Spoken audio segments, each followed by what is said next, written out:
அன்பர்களுக்கு வணக்கம்.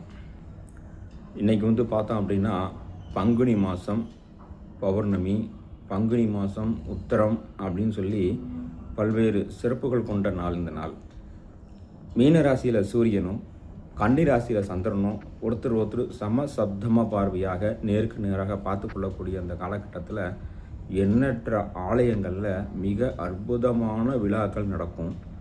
இந்த நாளில் எண்ணற்ற அருளாளர்களும் தெய்வங்களும் இந்த பூமியில் அவதரித்தாங்க அப்படின்னு நிறைய ஒரு வரலாறுகள்லாம் இருக்குது. இந்த பங்குனி மாதம் பௌர்ணமி, பங்குனி மாதம் உத்திரங்கிறது மிக மிக மிக மிக அற்புதம். இந்த நாளில் இன்றைக்கி புதன்கிழமை நாளாக வந்திருக்கு. இன்றைக்கி பார்த்தோம் அப்படின்னா புதன்கிழமையில் புதனுடைய ராசி கன்னி ராசியில் தான் உத்திர நட்சத்திரமும் இருக்குது. இந்த நாளில் வர்றது ரொம்ப ரொம்ப ரொம்ப ரொம்ப விசேஷம். இந்த விசேஷமான இந்த உத்திரத்தில் நம்ம அங்கங்கே பக்கத்தில் நம்மளால் முடிஞ்ச கோயிலில் நம்மளால் முடிஞ்ச அளவுக்கு பாசிப்பயிறு பாயாசம் வச்சு நைவேத்தியம் பண்ணி நம்மளும் அருந்தி மக்களுக்கும் கொடுக்குறோம் அப்படின்னா ரொம்ப மிகப்பெரிய அற்புதமான மதன கோபால யோகம் அப்படின்னு சொல்லுவாங்க.